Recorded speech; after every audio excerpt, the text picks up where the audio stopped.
It's not all about the adrenaline.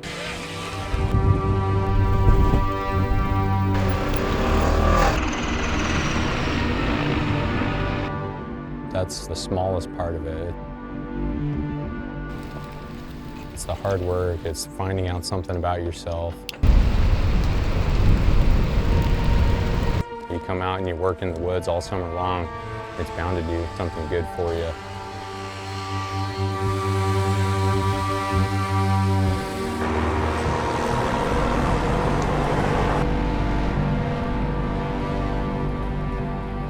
You'll come into this job and you'll push yourself harder than you could have ever imagined.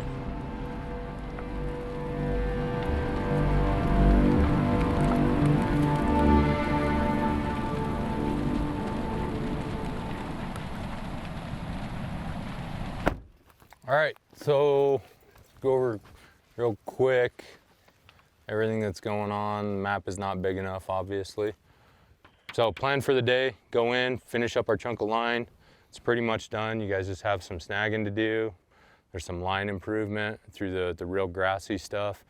So looking at the new primary line, because of what we scouted yesterday, what was already in place became contingency. My guess would be if we had to start defensively firing, it's going to be right off this saddle probably. So that would be my assumption, probably just to start it there and buffer this corner. So, okay, load up.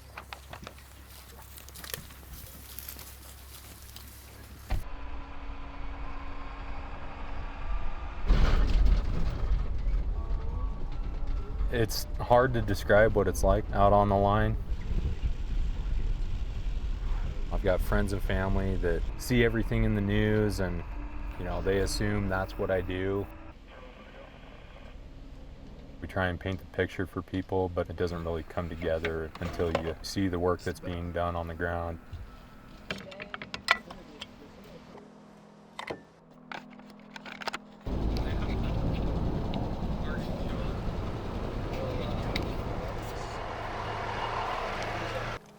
Engine 312, Craig Bravo 1, attack. Craig Bravo 1, engine 312. Hey, yeah, we just passed you on the road. We got one of those trees down here that could use water sooner rather than later. Copy, we'll roll straight to you. Copy, thanks. So you got that one I was standing by right there. Okay. And then this guy here as well.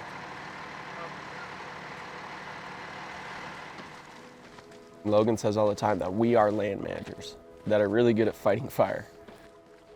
But our primary goal is not to save every tree, because obviously the forest does need to burn. But if a really beautiful tree that's been there for a long time doesn't need to go onto the ground, and if we don't need to cut it down, we'll absolutely leave it.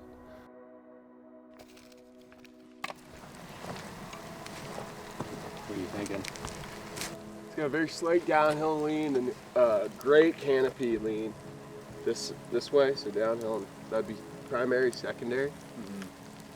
I think I can hit it this way without putting a ton of the tree in the road.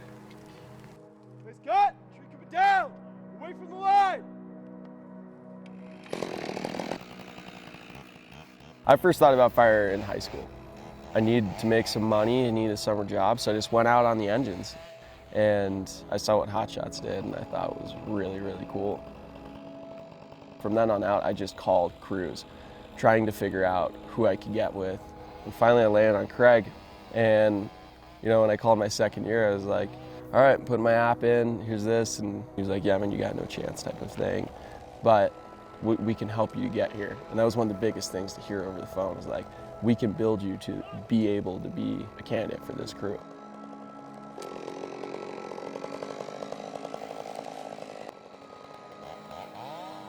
My first year here, it was a brand new crew. There was only 3 returning.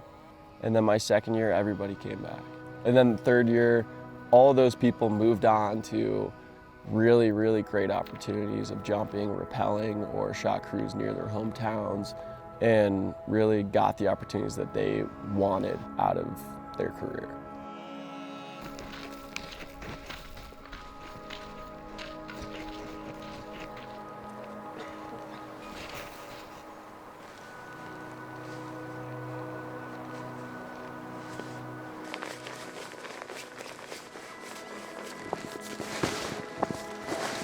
You know, being a hotshot is more than just swinging tools or cutting down trees. It's hard work, but I think mentally being able to overcome obstacles that are constantly thrown at us is way more important than the physical aspect of it.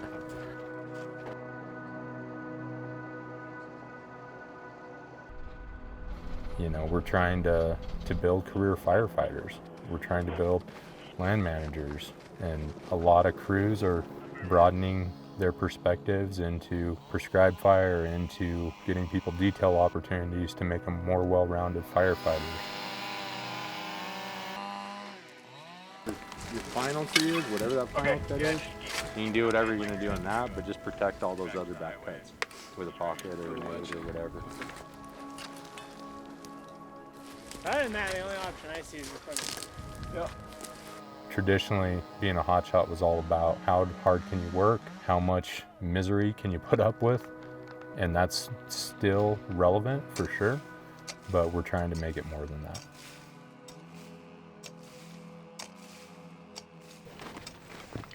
You guys can start on refurb.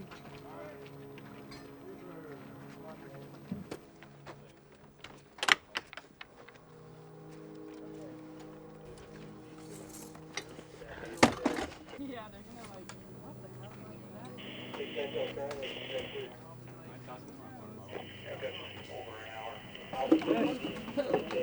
Sorry.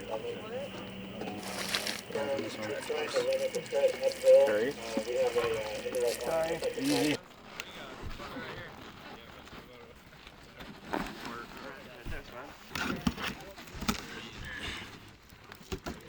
I know, dude. What, people? Come again? Is it ranch?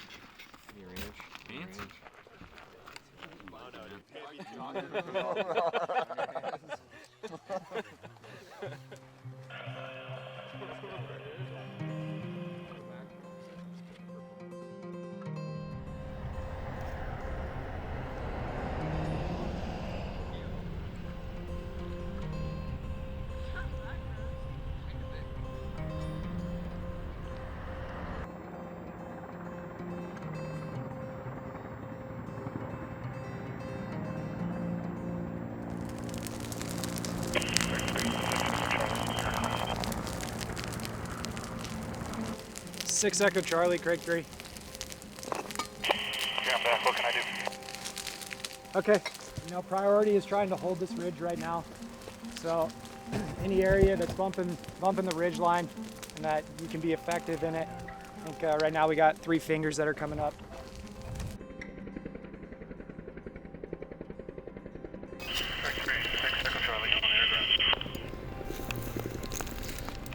Hey, 6 Echo Charlie, Craig 3. Yeah, is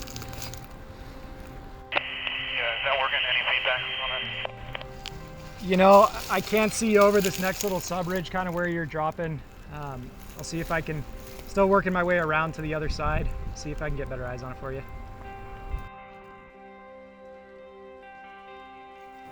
Hey, Katie or Manny, Chris on crew. Good.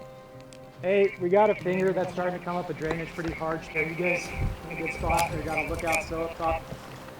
We're at the rig. Okay, is anybody else in there?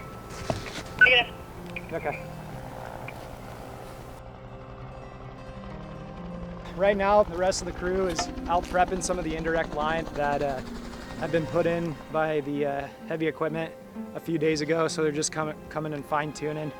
And you know, ultimately, I think the plan is going to be to fire the indirect piece out from the top of the burn scar back down to where our rigs were parked this morning.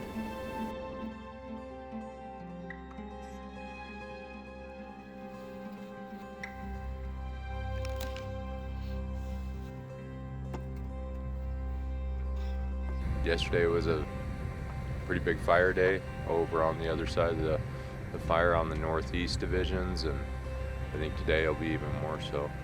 So we'll see what it brings. And then looking at the weather forecast tomorrow, it's even more, I think, single digit and higher winds. So yeah, we're about to see what this thing wants to do again.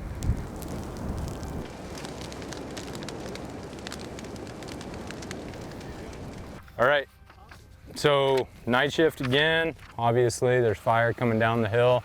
The goal for tonight is to close it off from Weber on the steep chunk of dozer line where we've been. Firing, Jeff and Katie will be doing firing, Chris will be doing holding, and then Chase will also be doing a small firing operation down in the bottom towards the end of the night to tie it in.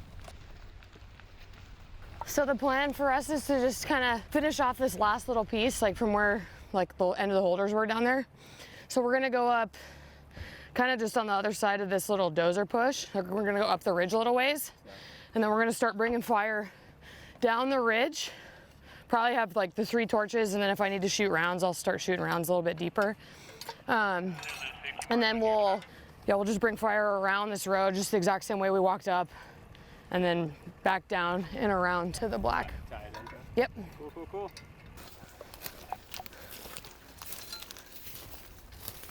Yeah, I'm just kind of like working this piece, headed down.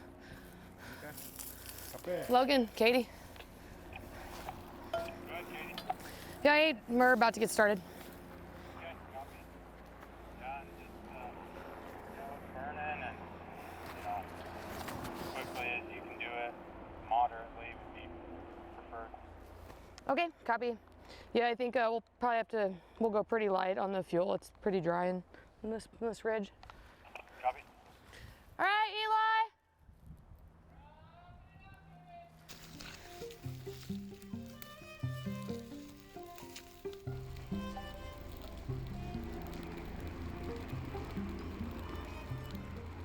To me, a good crew boss is somebody who would never ask you to do something that they wouldn't do.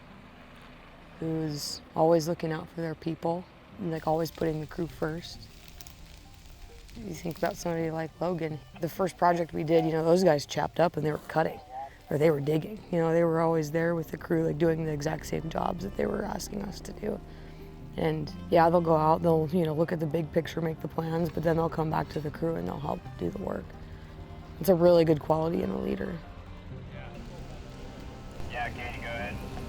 Hey, are you still kind of working on the ridge? Yeah, I'm making one more pass and I'll be at that tree where you're going to stop. So if you want to come make a pass like up to this, like maybe this like pondo right here, and then one more pass back, like just kind of the top of this dead end down, and then we'll like start moving this way, working the ridge around that corner, and then we'll reline out and we'll just hit this like at once, like all working that way. So like up in here, like up on this ridge, and then around this landing, and then like along the road.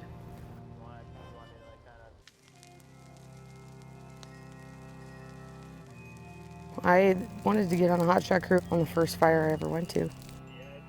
Kind of noticed like the hotshot crews always getting the best assignments and doing like the most fun looking stuff, and that's kind of just what I wanted to do. My favorite aspect about fighting fires is that you get to go all over the country to places a lot of people don't get to go. You get to know 20 other people really well, and you guys all kind of suffer together through the same long, miserable shifts, and you build a really strong team that is able to accomplish tasks that most people would probably not be able to do. I think that being on a hotshot crew is probably the hardest I'll ever work in my life. But I like to work hard, that's part of why I'm here,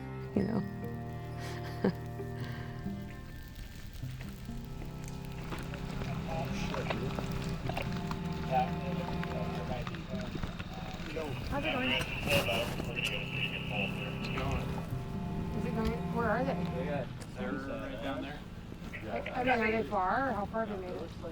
Maybe 200 foot down, 250 foot down, maybe. Just going real slow, Going real. out of necessity. Might be worth having you guys bump down and help them chase out. I think there's only 3 of them down there. Okay, do they need more lighters, more? Potentially, yeah, lighters Okay. and holders. So we're gonna have them bring that fire right there all the way. It's kind of hard to see through the smoke, but you I can see it. their lighter.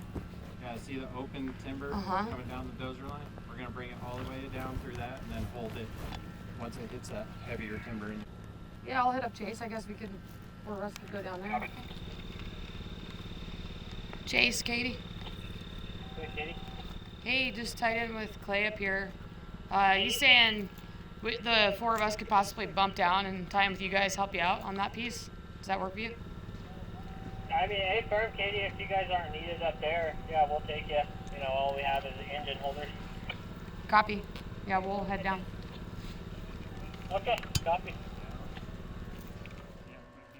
Since I started back in 2002, one aspect that's changed in fire is just the idea that, you know, as hotshots, we're going to go down and beat the fire into submission. And, you know, we think a lot differently now of really what's the best way to accomplish a task. What's the best strategy or tactic to get around this fire? We'll go out and we'll still work hard every day. We'll give it 110%, but we're not going to just go out and do work just for the sake of doing work. You know, if we're doing busy work just to be busy, you know, we're taking on additional risks all the time. You want to switch me, or are you going to hang up here? This is the empty. How much? I just Did you combine them? Yeah, I just topped him off to like 3/4, so they're good for a while. You know, ultimately, it's still my responsibility to make sure everyone comes home at the end of the day and after every roll.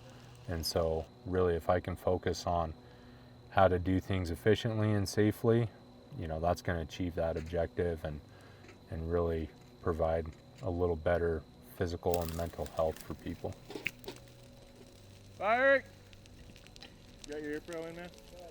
You're good?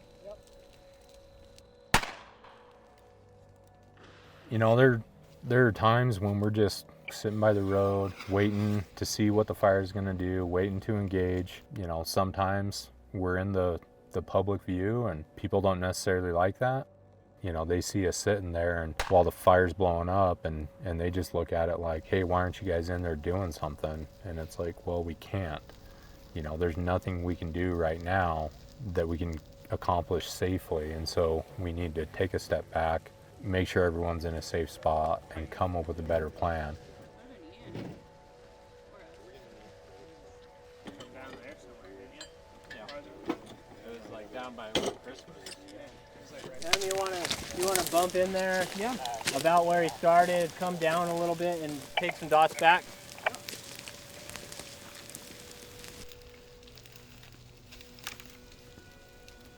It's not like we're not working hard, we're not taking on risk.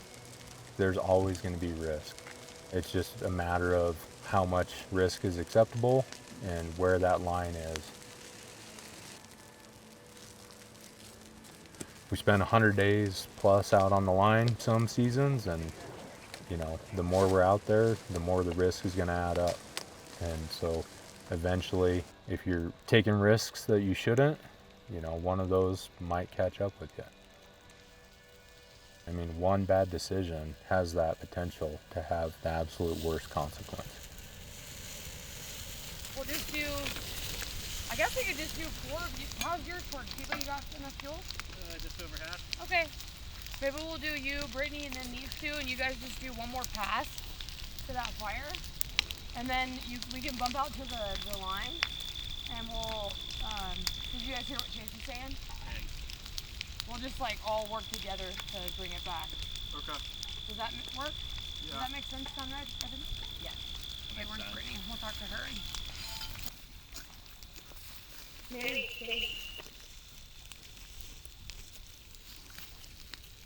You want to be at this end, Rick? I'll be Manny, you got the burners here. We're gonna make one more pass high up on the slope, and then we're gonna bump out to the line, tie in with cable and work from that other end. So you guys feel good about that piece? You grab the holders, and we'll meet you over kind of where the dozer line took off to the west. Copy. What's their stake, man? Are we just going on? Yeah, just do like maybe like 20 feet off each other. We'll do one big swath.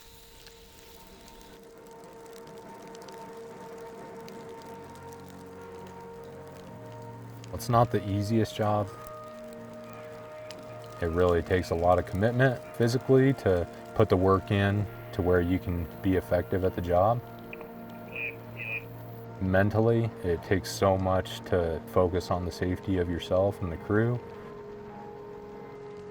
really takes its toll, and it takes a lot of commitment.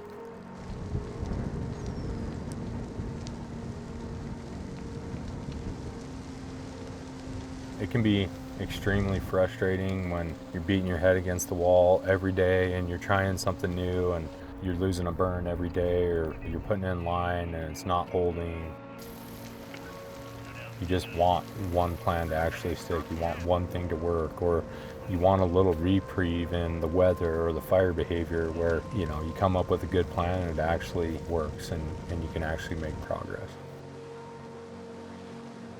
And that's really what's kept me coming back, is those days that we can really feel good about the work we went out and did. And, you know, I feel like we really made a difference. Those days are important. And I can't really imagine doing anything else. Who's the furthest burner in on your side, Chase?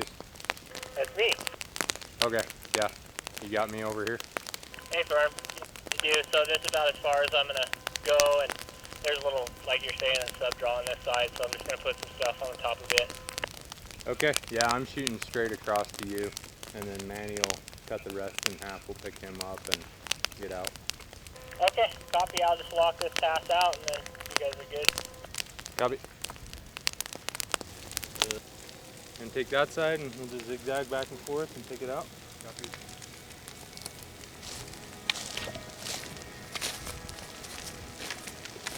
Despite all the risks, despite all the hard things about the job, you know, I do know that I love it, and it's why I keep coming back all the time. You know, and ultimately, if we can make a difference and keep these places around for future generations to enjoy, that's just another big part of it.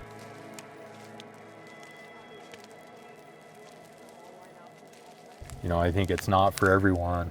Some people are going to like it, some people are going to hate it, but for the people that can really commit to it, deal with the sacrifices that it takes, it's truly a job that changes your life, and, you know, something you can be proud of every day.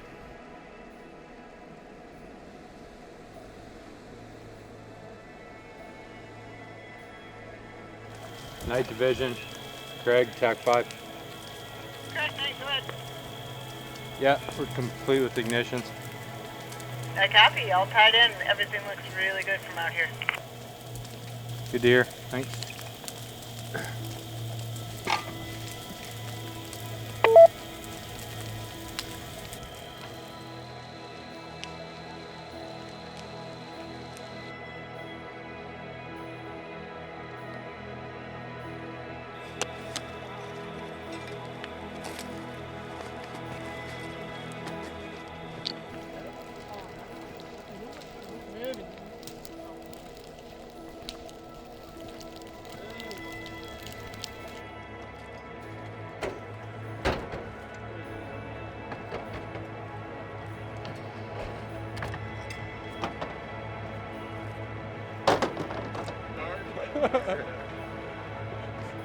Circle up!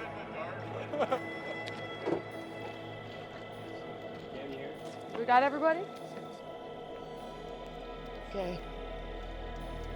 Happy birthday to you. Happy birthday to you. Happy birthday, dear Chris. Happy birthday to you. Woo! Thank you.